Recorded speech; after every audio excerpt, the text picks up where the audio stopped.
Makna kitab itu bermula makna kitab itu ismun li jumlatin minal ilmi mustamilatin alaiha mustamilatin ala abwabin wa fusulin ghaliban. Apa makna dia? Makna kitab, bila kita sebut kata kitab ussalati, apa makna kitab? Makna kitab itu adalah nama bagi perhimpunan daripada ilmu yang melengkapi atas beberapa bab dan beberapa fasal pada ghalib.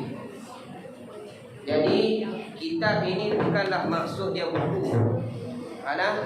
Memang dalam bahasa Arab bila sebut kata kitab, terjemahan dalam bahasa Melayu adalah buku. Tetapi kitab yang dikehendaki di sini bukan makna buku. Kitab yang dimaksudkan di sini ada satu skop perbincangan yang besar, yang mana dalam perbincangan itu ada terisinya beberapa bab dan beberapa fasal pada ghalib. Dan ada di bawah dia juga beberapa masalah-masalah yang selagi akan diceritakan. Bermakna kitab itu adalah satu skop yang besar, skop yang besar yang menceritakan tentang sesuatu yang mana ada di bawahnya itu beberapa bab, beberapa tajuk yang ditentukan oleh ulama. Kalau kita mengaji sekolah, kitab ni seolah macam tajuk lah, nama sesuatu, tajuk bagi sesuatu. Baik, dia sebut kata tajuk, bawah tu dia ada isi dia. Maka itulah seumpama itulah yang dimaksudkan kitab di sini supaya boleh faham. Baik, makna sembahyang. Apa makna bagi sembahyang? Baik, itu makna kitab. Dan bermula makna sembahyang itu, ini nak membicarakan tentang makna bagi sembahyang yang disebutkan sebagai definisi. Apakah makna, apakah maksud, apakah ta'rif, apakah istilah, apakah definisi yang sebenar bagi kata sembahyang. Bila sebut kata sembahyang, apa makna yang kita boleh faham daripada perkataan tersebut? Itu mesti awak bagi Arab. Aqwalun wa af'alun muhtadahatun bin takbir wa muhtadamatun bin taslim bi syara'ita makhsusatin. Beberapa perkataan dan beberapa perbuatan yang dimulaikan dia dengan takbir dan disudahi akan sembahyang itu dengan salam, dengan beberapa syarat yang ditentukan syarat tersebut. Bermakna bila kita sebut kata sembahyang, apa?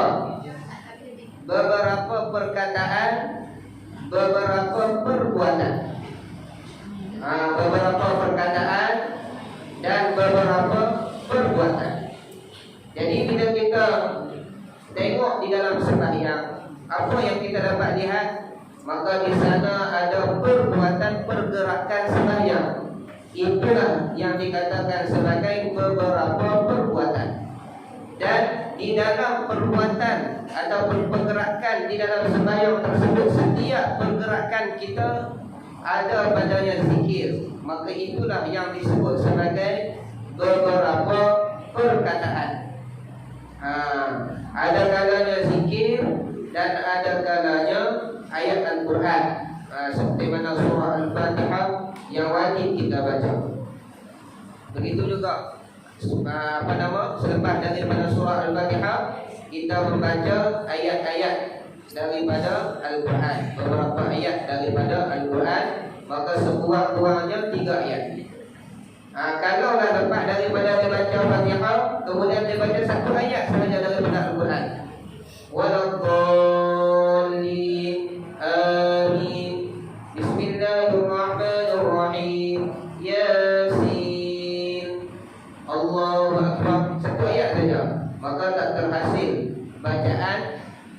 surah dia. Hanya yang terhasil rukun dia sajalah, dia tak dapat pahala sunat baca surah.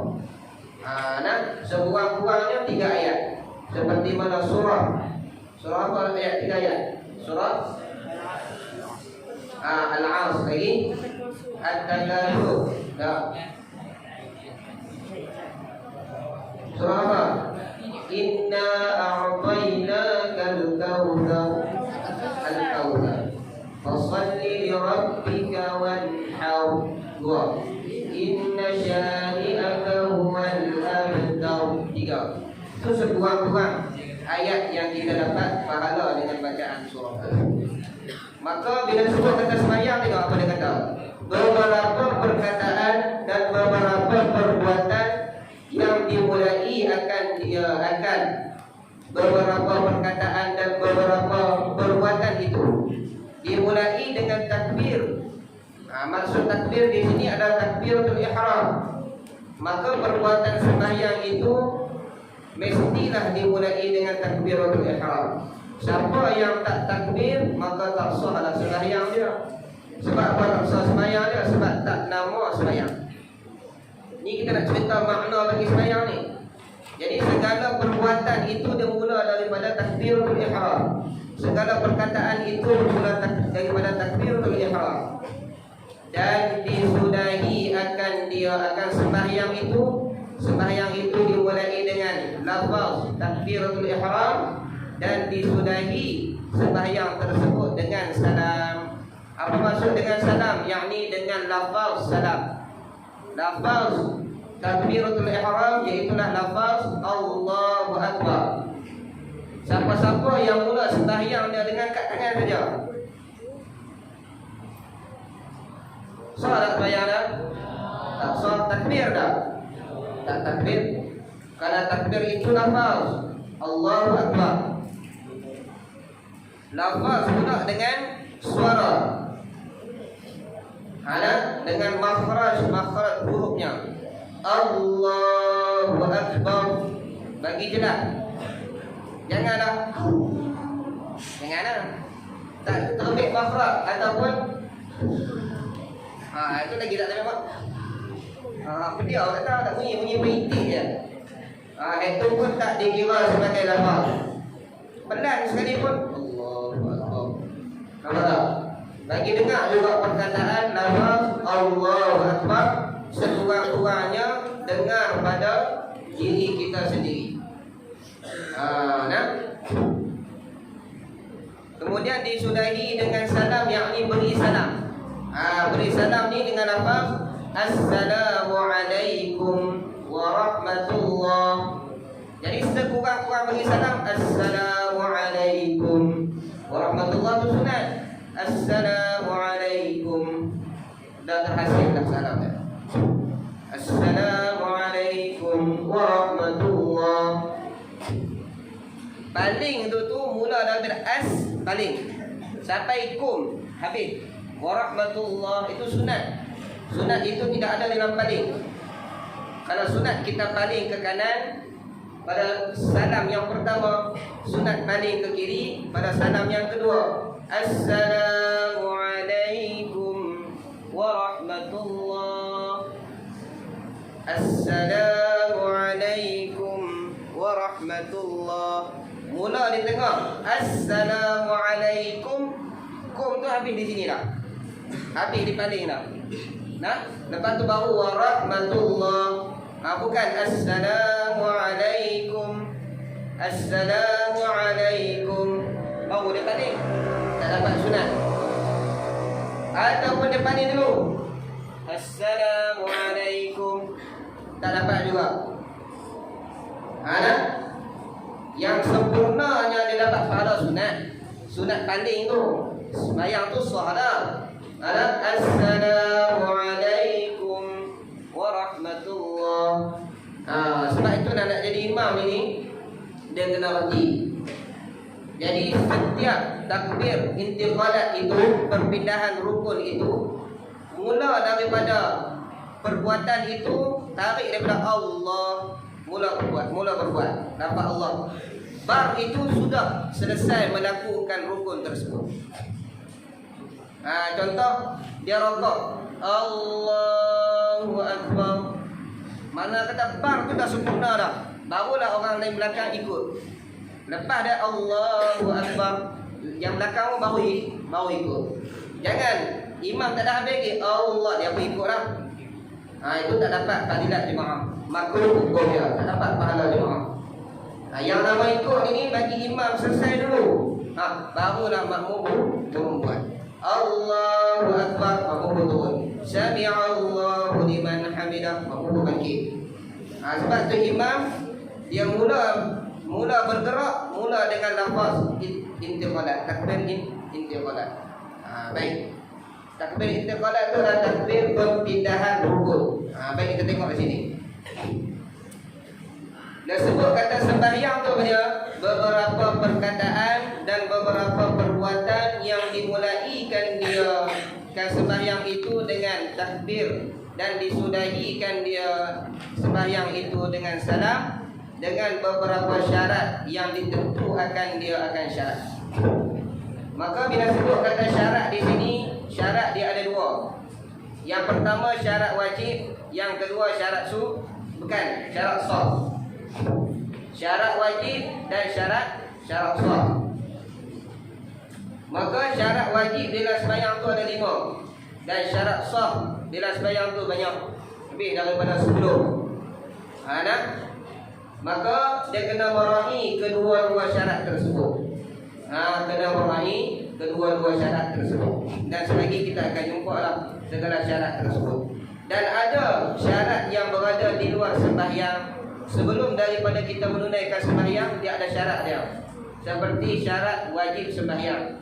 Syarat wajib sembahyang ada 5. Yang pertama Islam, yang kedua berakal, yang ketiga baligh, yang keempat suci daripada haid dan nifas, yang kelima adalah masuk waktu sembahyang. Ini 5 syarat wajib bagi sembahyang. Seorang itu dia kena tunaikan 5 syarat wajib bagi sembahyang. Bila dia cukup 5 syarat tersebut, tak gugur walaupun satu, maka wajiblah dia melaksanakan sembahyang.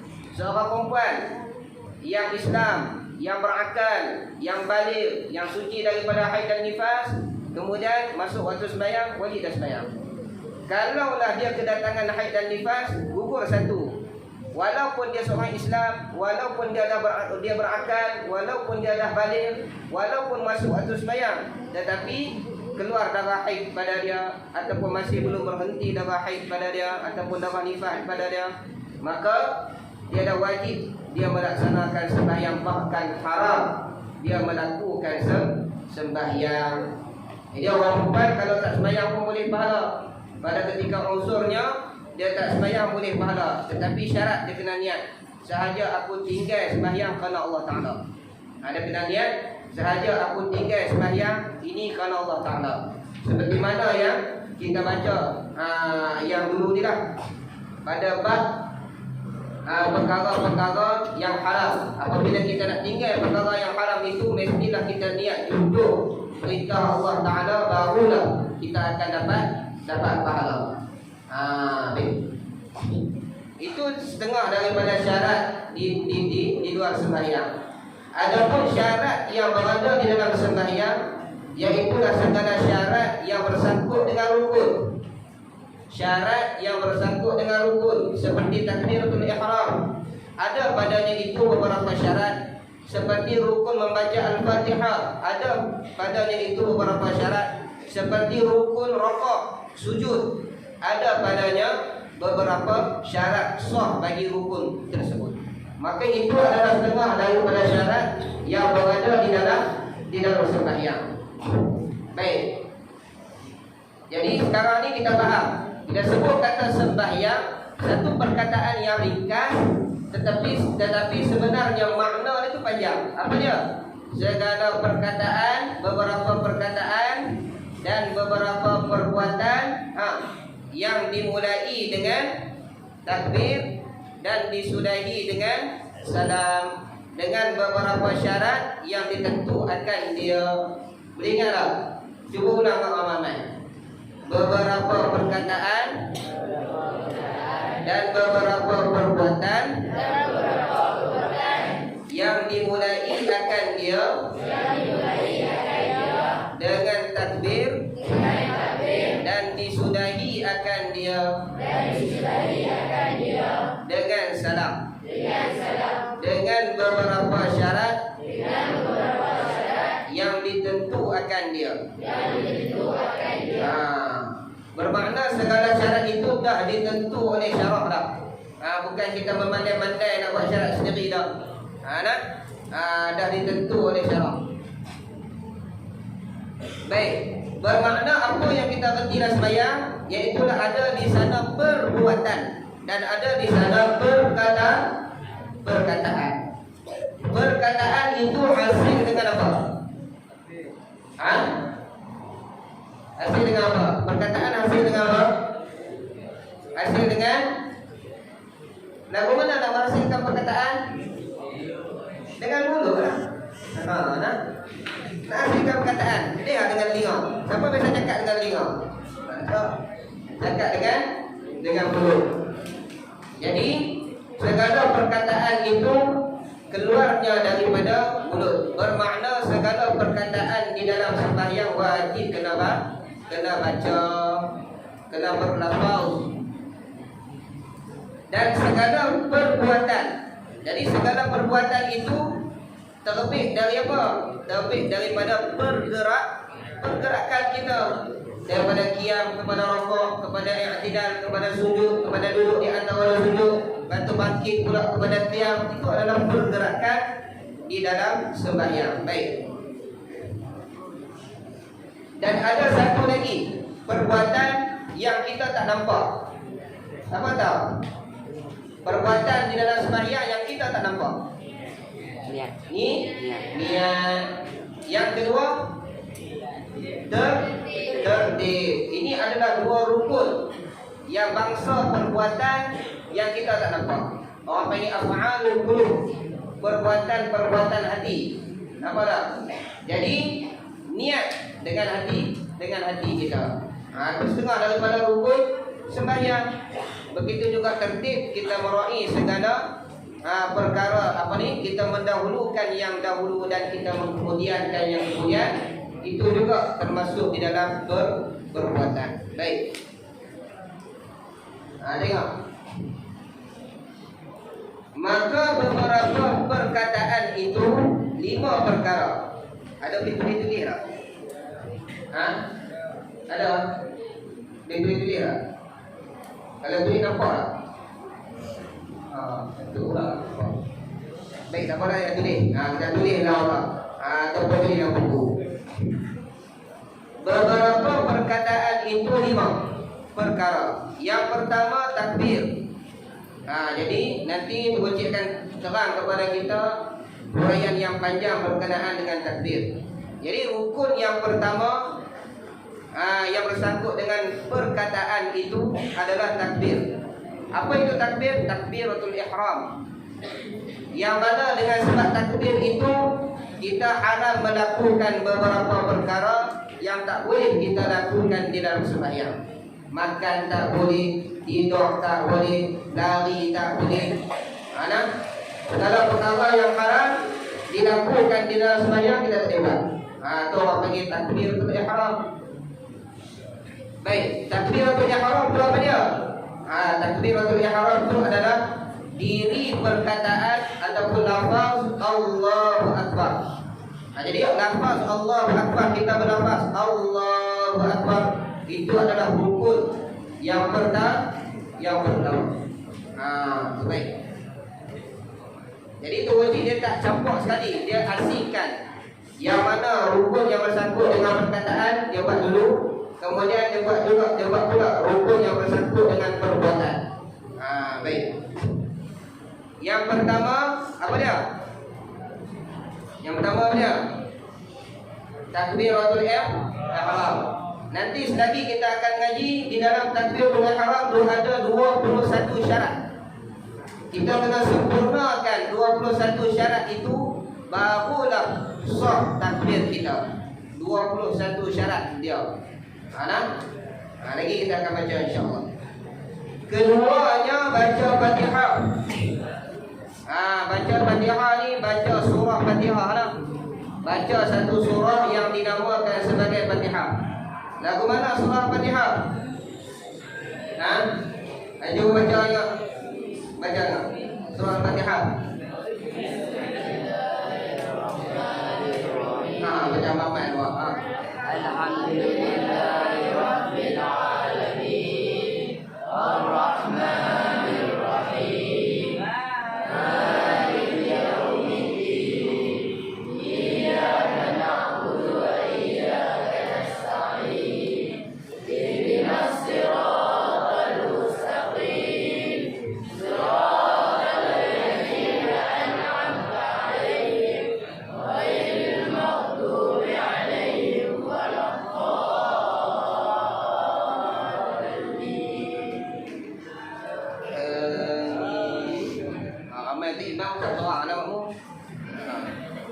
Baik, itu adalah bacaan Fatihah kita lah dan sembahyang. Baik. Jadi syarat yang berada di dalam Fatihah ini ada 10 syarat yang bersangkut di dalam Fatihah. Kena wahi lah. Boleh tak?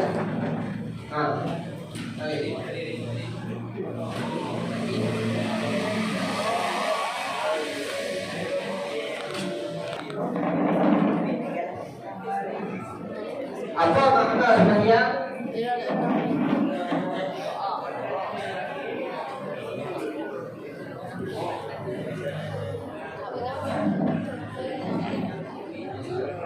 Faham tak?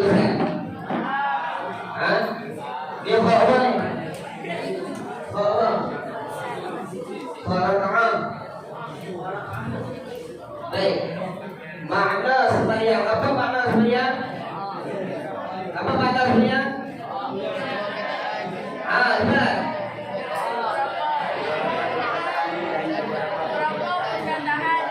Sikit kena tulis. Apa kata seketak tak apa. Itu bunyi politik. Politik gila. Sama-sama bagi sama-sama. Beberapa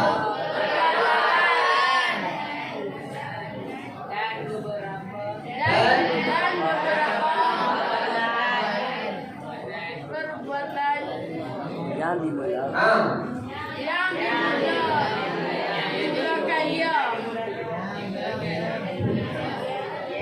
dimulakan dia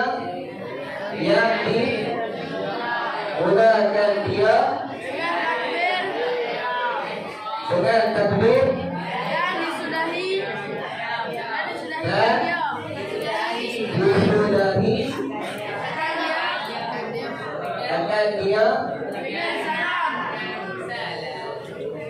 dengan salam. Kemudian dengan beberapa syarat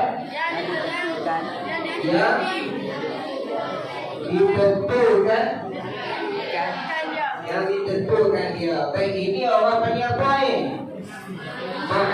ni? Makna bagi sembahyang. Bermakna di sini ada beberapa poin penting yang kita perlu tekankan.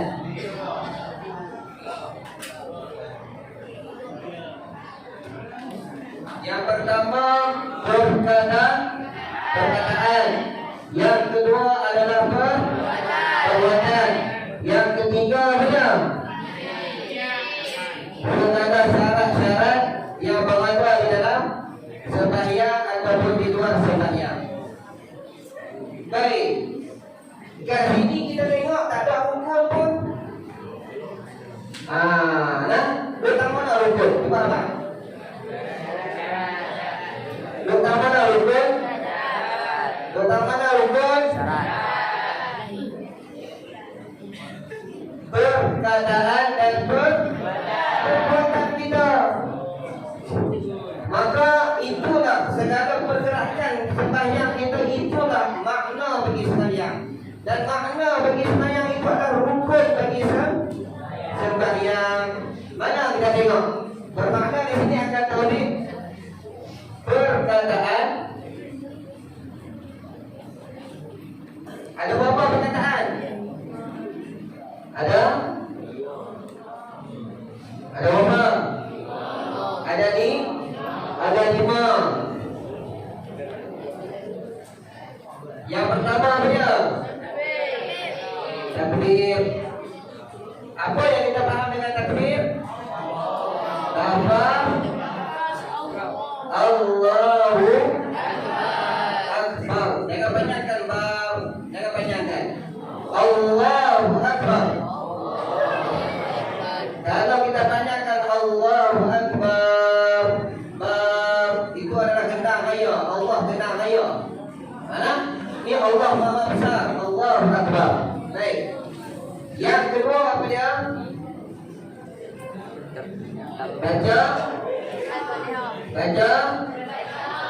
Baca satu surah yang dinamakan sebagai Al-Fatihah. Baca Al-Fatihah. Yang ketiga apa dia? Baca tahiyat akhir. Baca tahiyat akhir. Baik, dulu baca ramai-ramai sebab tahiyat akhir. Laki-laki dulu, lagi dah tengok perempuan pula. Baca berjuang dulu kan. Tak salah. 1, 2, 3.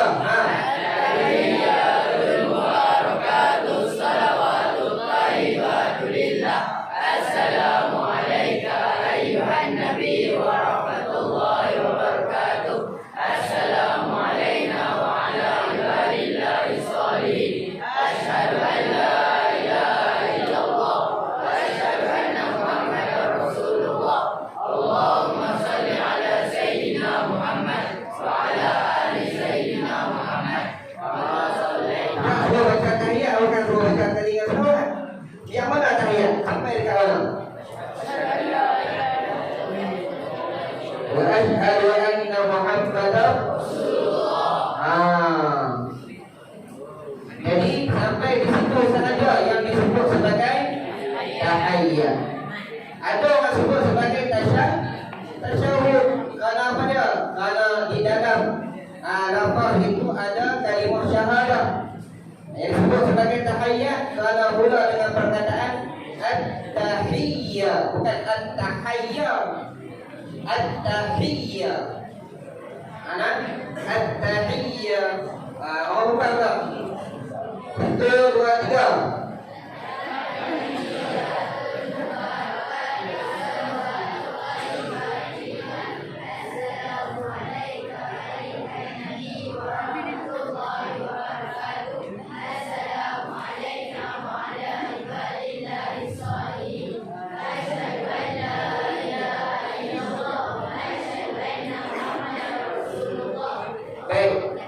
Allahumma salli ala sayyidina Muhammad lagi.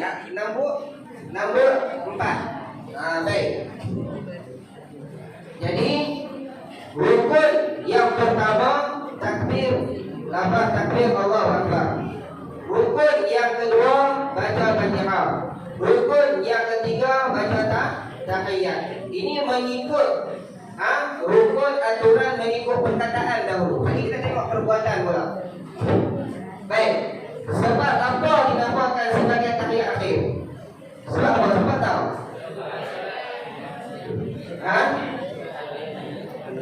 Sebab apa?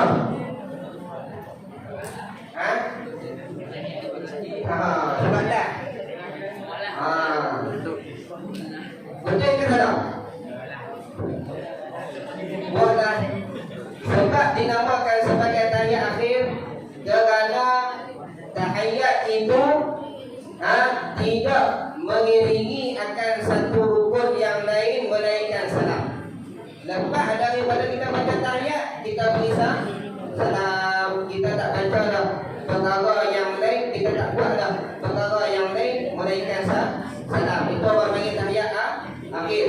Atau adapun tahiyat awal dan tahiyat yang berlaku selepas daripadanya itu beberapa rukun perbuatan dan sebagainya. Baik. Tengok. Yang pertama takbir, yang kedua baca Fatihah, yang ketiga tahiyat, yang keempat apa dia? Baca selawat kepada Nabi. Lagu mana selawat orang lelaki? Baca tengok. Allahumma salli ala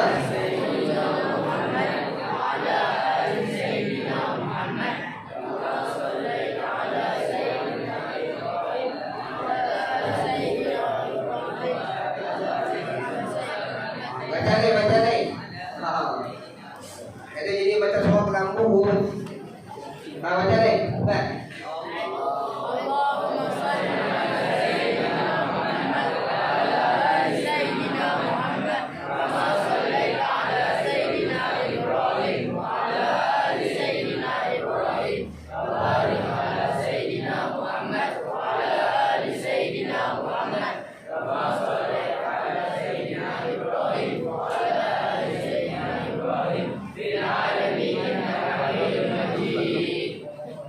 Okey, awak pula baca selawat.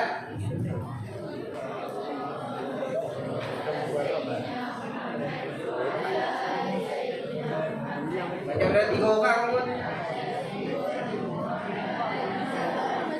Baca naik 1, 2, 3.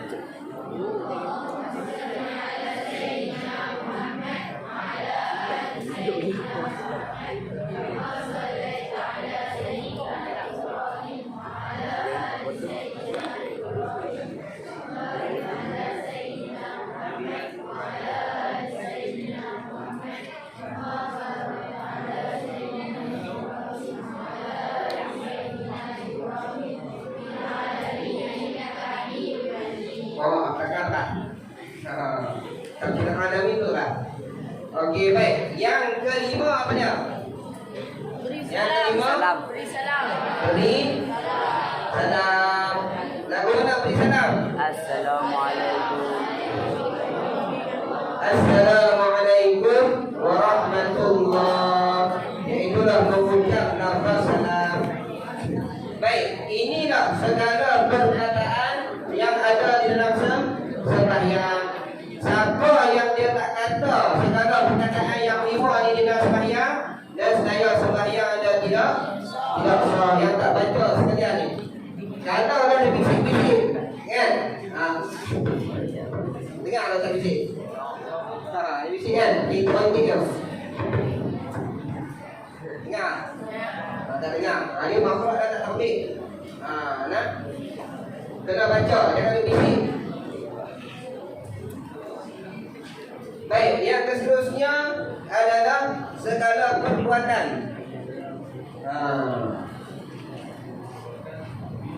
Maka beberapa perbuatan itu 8 perkara. Jadi segala perbuatan yang berada di dalam sembahyang itu perkara 8.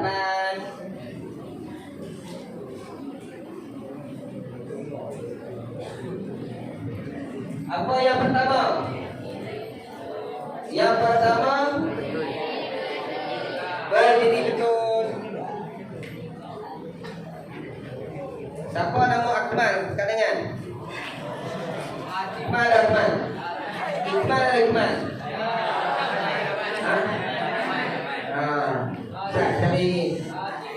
Mustaqim. Ada nama Mustaqim? Ada. Afiq ada tak? Afiq.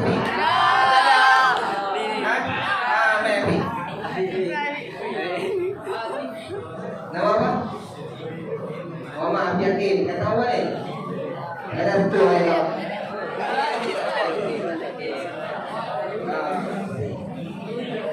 Ayo apa kata?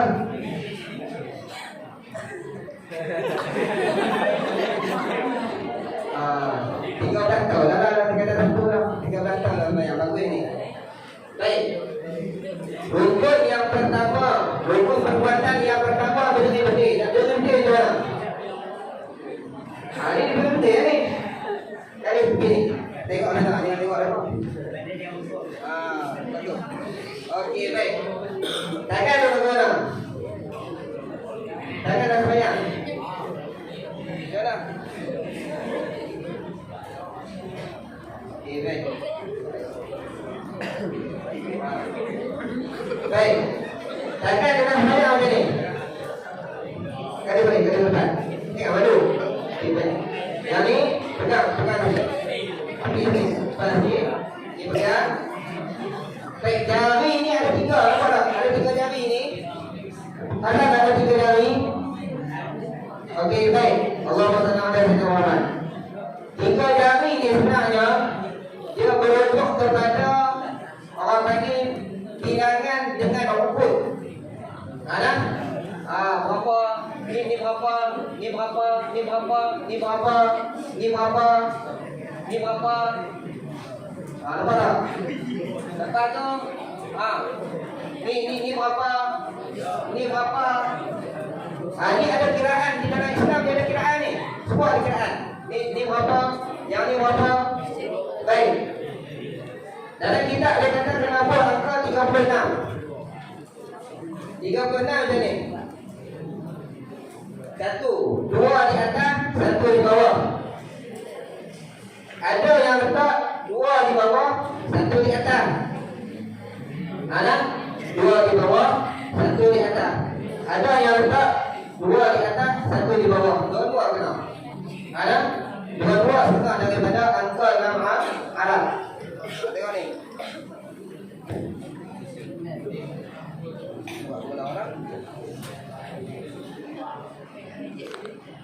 Sama ada macam ni, ataupun macam ni, ataupun macam ni. Dua. Ini genggam. Dua di atas ni. Ataupun rapat.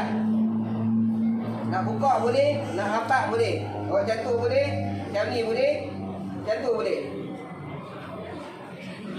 Tak ada masalah. Semua kena dan semua ada pembicaraan di dalam kitab. Okey, baik. Ini demikian. Di sisi mazhab Imam Maliki, dia tak ada macam ni. Lepas. Mazhab Hambali bawah. Ada tak bukan bawah, bukan bawah sikit. Bawah sikit pada pusat. Bawah sikit pada pusat. Mazhab Hanafi di atas sikit. Ahli Sufi letak di atas. Ini tempat-tempat isyarat mereka. Jadi banyaklah.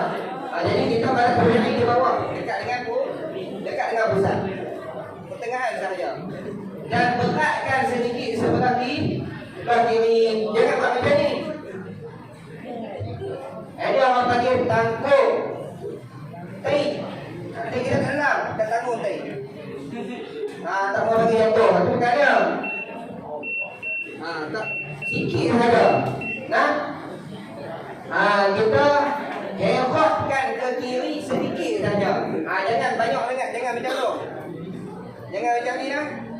Ini kita nak buka silat. Buka silat lain lah kan. Baik. Okey. Yang ni namanya betul-betul. Nampak tak? Kau nak kena cari orang hati tinggi dan besar.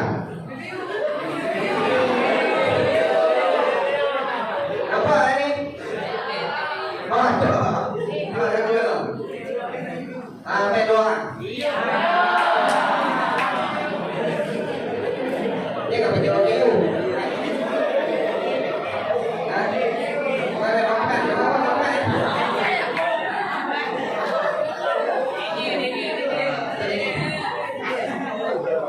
Makan saya boleh tak? Tapi dah bagi sedikit.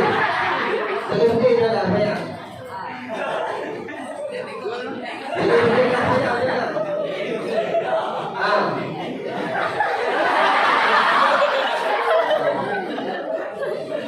Mana gelap kuat itu lagi macam ni. Okey, boleh banyak. Okey, letak diam. Okey, baik. Ini cara apa dia video. Ambil. Tengok. Boleh diterima. Maka dapat pahala sunat. Ini semua sunat berapa letak tangan sunat. Setengah daripada sunat haid. Sunat ya. Baik, kalau nak rokok sedikit. Jangan rokok ni, tunggu sikit. Tunggu orang ni. Nama beri dah ni. Nama beri dah. Nama beri dah. Nama beri lagi. Cuma orang panggil bukan berdiri yang sempurna. Dia bongkok. Tunggu ni sikit. Tiap satu. Ini berdiri betul. Yang ni bongkok. Masih lagi nama beri dah. Nak tengok nama beri ada. Cuba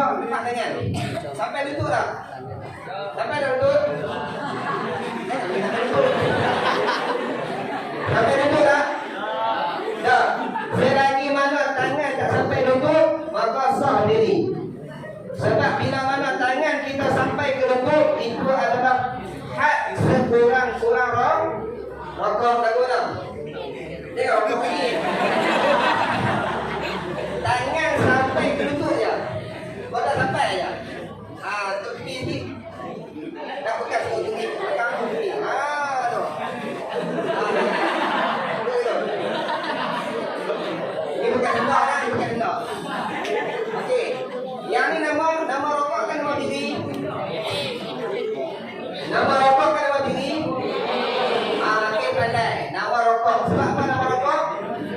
Sebab tangan sampai lu. Okey. Abi, cuba tengok tangan sampai lutut. Depa tak nampak sebab tengok isi ni.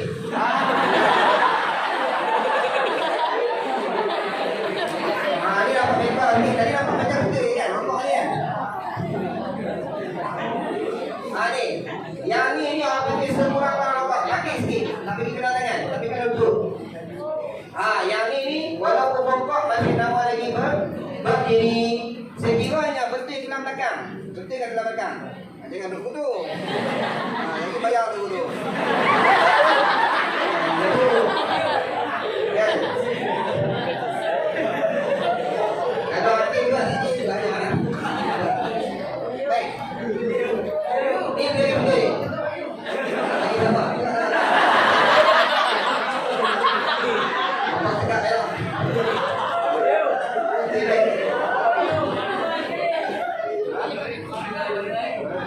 Perbuatan yang pertama beliau berdiri betul yang dinamakan sebagai yaqin. Ya, yang kedua apa dia? Rokok.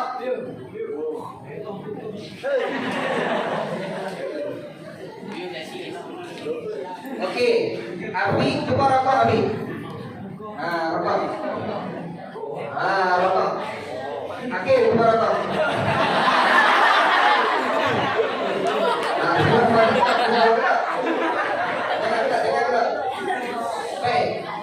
Rokok yang sempurna adalah sama punggung dengan kepala. Sama itu letak kat rumah ni.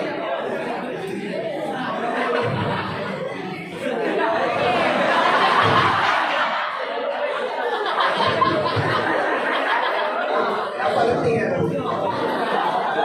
Nanti dulu kita dua kali nak rokok. Terima kasih kepada adik sekalian tadi.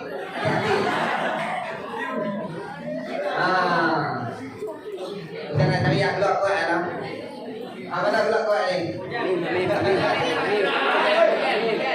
Siapa nama dia? Fairuz. Lokman.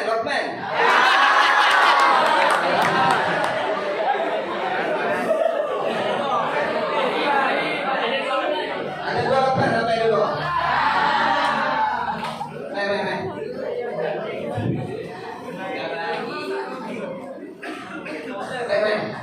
Ada Lokman apa lagi? Lokman ketawa lah. Aduh, kepala itu lah. Okey, baik. Lokman kena rokok.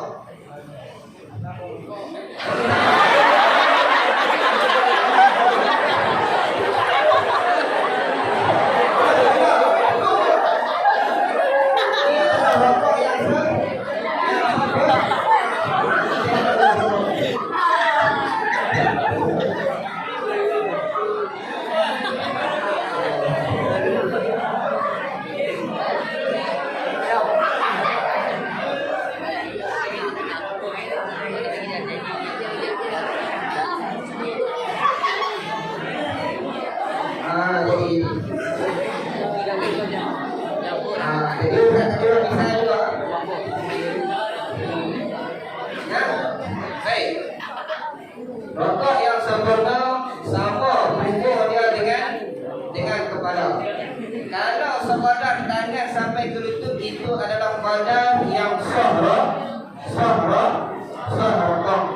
Kadar yang sempurna iaitulah sama punggung dia dengan kepala. Begitu juga berdiri betul.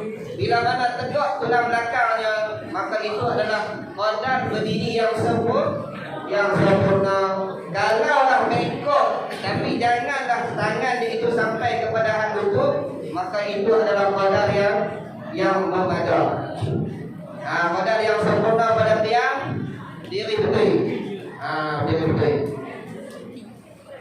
Baik. Allahumma shalli ala sayyidina Muhammad.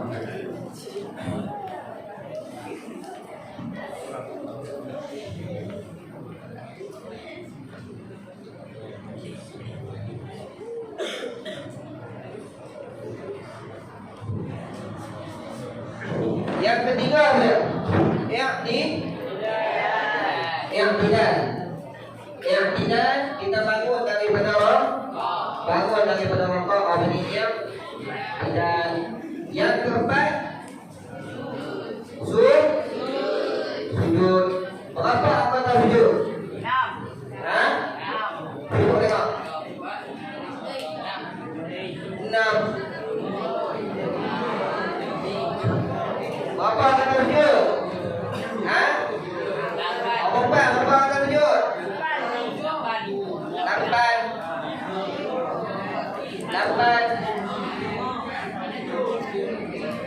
Anggota sujud berapa? 7. Mana 7 dulu? 8.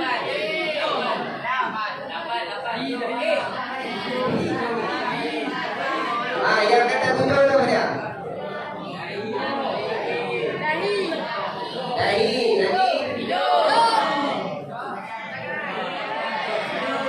lagi. 2 tapak tangan. 2 lutut. 2 kaki. 1 nyusuk daripada tapak kaki kita, anak jari kaki kita. Anak jari kaki. Baik. Kemudian hidung. Hidung ini adalah sunat di sisi mazhab Syafi'i tetapi wajib di sisi mazhab Hanafi. Mazhab Hanafi anggota sujud ada 8, mazhab Syafi'i anggota sujud ada 7. Baik. Kena hantarkan sekalian ke 7 anggota sujud tersebut. Ini semua nak keberinci sebab nanti kita akan tengok nampak dia. Yang kelima apa dia? Duduk antara 2 sujud. Yang keenam apa dia?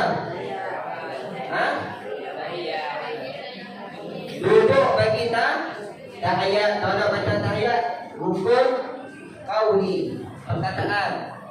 Duduk baca tahiyat. Kalau baca tahiyat dalam keadaan berdiri boleh tak? Tak boleh lah. Kerana duduk bagi baca tahiyat akhir itu adalah rukun. Yang ketujuh apa dia?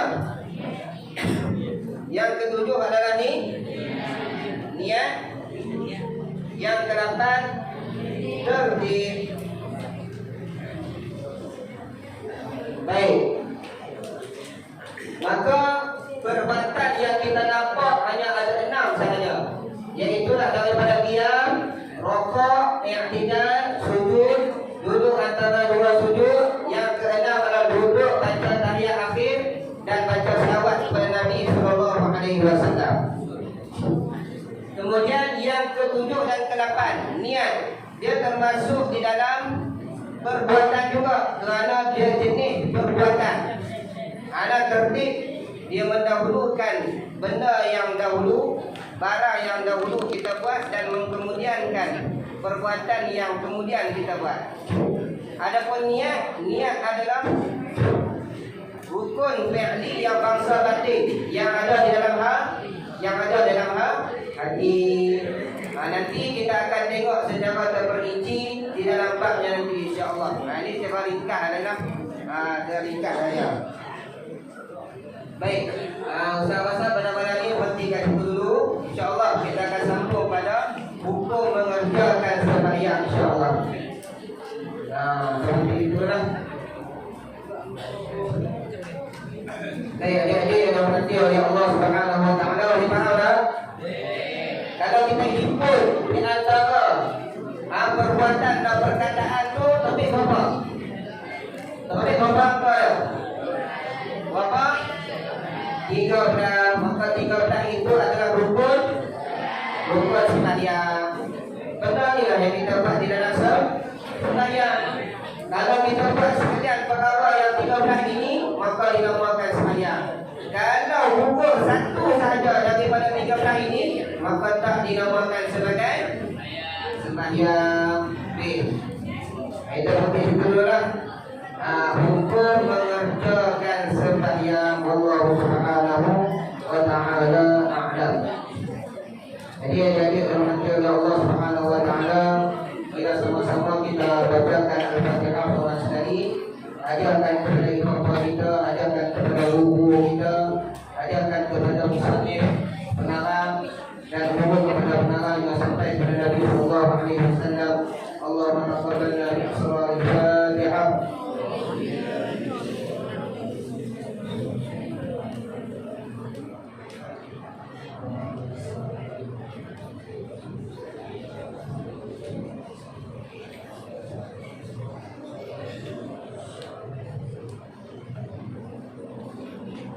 Bismillahirrahmanirrahim. Alhamdulillahi rabbil alamin, wassalatu wassalamu ala asyrafil anbiya'i wal mursalin wa ala alihi wa sahbihi ajma'in. Allahumma rzuqna fahman nabiyyin wa hifzal mursalin wa ilhamal malaikatil muqarrabin bi rahmatika ya arhamar rahimin. Allahumma ya man biyadihi maqalidul khairi kulluhu wa ilayhi turja'ul amru kulluhu iftah 'alaina fathan qariba ya fattahu ya 'alim ya fattahu ya 'alim ya fattahu ya 'alim. افتح علينا فتحا قريبا. صلى الله على سيدنا محمد وعلى آله وصحبه وسلم والحمد لله رب العالمين. Jadi kita izin daripada adik-adik sekian. Jadi tak ada sempat sebenarnya insya-Allah bersama dengan adik-adik. Mana ada satu lagi program di Sungai Bau yang kita dapat elakkan insya-Allah. Ada rezeki insya-Allah kita akan bersama insya-Allah. Baik. Jadi akhir dengan assalamualaikum warahmatullahi wabarakatuh.